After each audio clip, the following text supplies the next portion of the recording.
It's like going to heaven. If you were to be sworn in As what? as president of Guyana. Selwyn, now I believe that you must be inside control. Hey, I'm putting it out there, right? If you were in a position, then let me rephrase the question.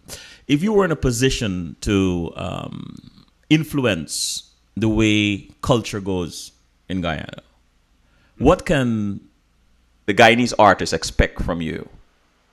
Oh man, that would be such a privilege. I mean, that's something I'd love to do. It wouldn't be my first preference as a place that I would like to influence, but certainly it would be a privilege to do culture. And there are two things. One thing with culture is that you have to have the basics taught in school. You got to have a good music school. You got to have a good art school. You got to fund. Make sure you've got the teachers, and the most important thing is that you have to have people who can open the minds of young people to what endless possibilities there are in the creative world.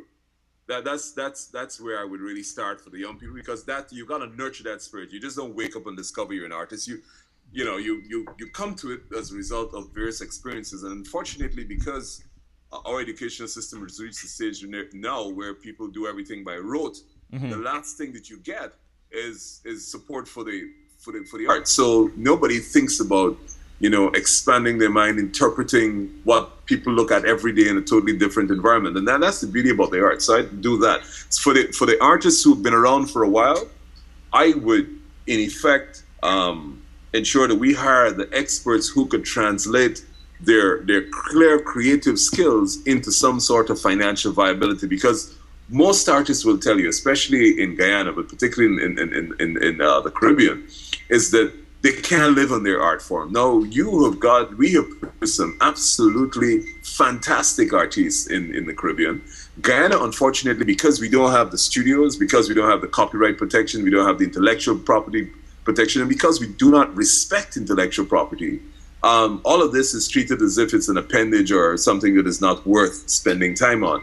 Now, for artists, we have to create the environment where they can translate their absolutely superb art form and skill into sustainable economic venture. But more than that, that they're creative, they in that milieu, that they are allowed to explore their real creative genius and skill. Of course, it will take a budget to do that, yes. But I think that one needs to insist on it, because that is how you eventually will end up marketing Guyana as a place where you can come. Because if we are the avant-garde of what is happening intellectually, what's happening in the creative arts, what's happening in the music industry, what's happening in the performing arts industry, if we create that environment, that milieu, where ideas are flowing and people can express themselves and they have opportunities to look at new art forms, especially when you take into account this new digital era that we have, where it's relatively inexpensive to get your art broadcast.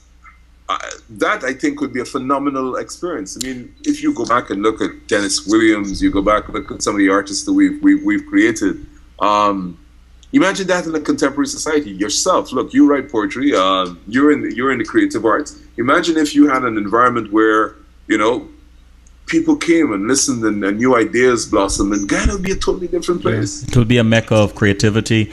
Nigel, you've